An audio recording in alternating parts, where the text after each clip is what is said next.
Note bem que o que está acontecendo na América Latina é muito grave, tá certo? É uma coisa que nunca aconteceu, porque já houve uma organização parecida com o Foro de São Paulo nos anos 60, que foi a OLAS, Organização de Solidariedade Latino-Americana, que coordenava também a esquerda no continente na época, articulando sempre as ações da esquerda armada com as dos partidos legais. Tá certo? É muito importante saber que esta articulação ela é um dado permanente da estratégia comunista. O movimento comunista sempre tem dois andares. A ala externa, quer dizer, visível, legal, e a ala subterrânea, ilegal. E, note bem, é a parte ilegal que coordena as ações da parte legal. É o subterrâneo que manda no movimento. Isso sempre foi assim. Quer dizer que as ações da parte visível são decididas em função do interesse que apresentam para, vamos dizer, a estratégia revolucionária profunda representada pela parte ilegal. Então, é evidente que a omissão na divulgação do Foro de São Paulo não foi apenas omissão, tá certo? Isso foi uma decisão, uma coisa proposital, permanente e persistente. Quer dizer, quando continuavam negando isso, contra toda a evidência. E não é que negavam, faziam um debate. Não, a negação tomava a forma do ignorar o assunto, não falar dele. Era uma cortina de silêncio, uma censura. Tá certo? E toda a carreira do seu Lula, no fim das contas, todo o sucesso eleitoral do Lula se deve principalmente a esta omissão. Então, isso quer dizer que aqueles que agora se queixam, por exemplo, de que esse pessoal de imprensa, que às vezes se queixa de que o governo está oprimindo a mídia, quer eliminar a liberdade de imprensa e tal, eles estão se queixando de barriga cheia, porque foram eles mesmos que criaram essa situação. Eles são os verdadeiros pais do Lula, tá certo? E é inteiramente absurdo jogar toda a culpa do estado de coisas no Lula, tá certo? E perdoar todas as pessoas que criaram esta situação junto com ele.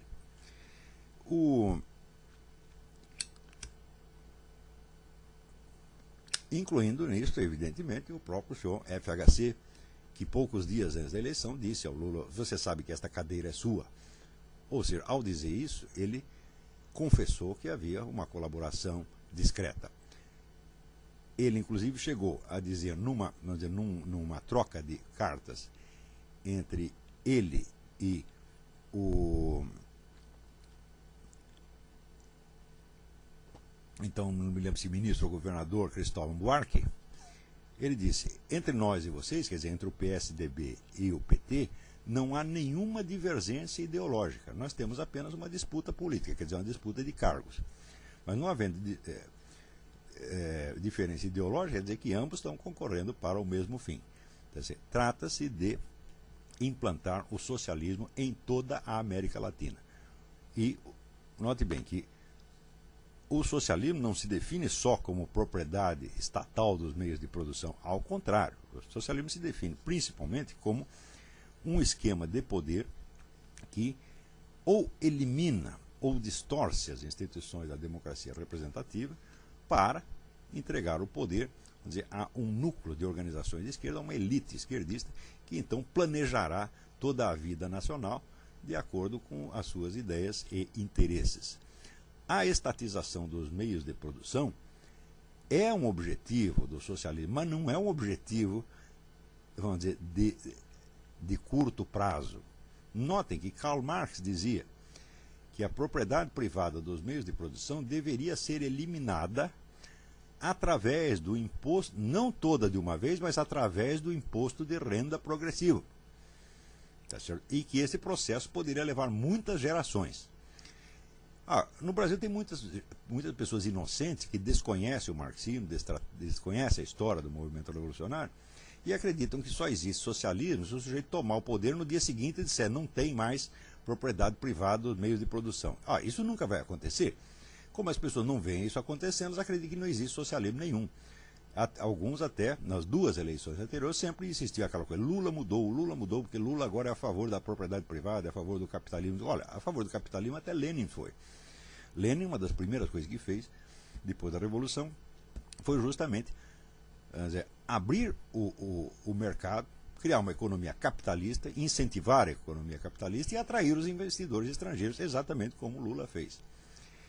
Quer dizer, este incentivo dado ao capitalismo sob o controle do Estado revolucionário se destina justamente a financiar a construção do poder socialista através dos meios, dos meios capitalistas.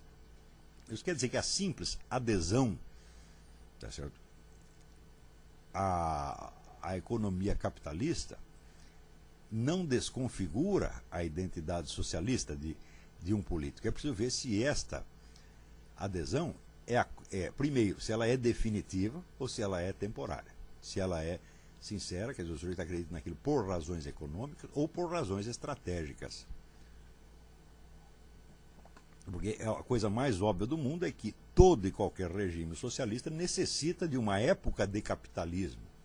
Quer dizer, a primeira coisa que ele vai ter que fazer é, de certo modo, desenvolver o capitalismo e apenas, vamos dizer, desligá-lo do sistema democrático de governo, de modo que o crescimento da economia capitalista financie o crescimento do poder socialista, que é unipartidário. Unipartidário ou nominalmente ou extraoficialmente. Não precisa ser um partido só, pode ser vários, desde que eles sigam uma estratégia comum, que é exatamente o que acontece no Brasil. Toda a esquerda nacional segue as decisões do Foro de São Paulo. E suas rusgas aparentes, tá certo, são ou de natureza tática, apenas, quer dizer, é só para enganar a trouxa, ou, às vezes, quando são divergências sérias, elas são em torno de medidas que são do interesse da estratégia revolucionária.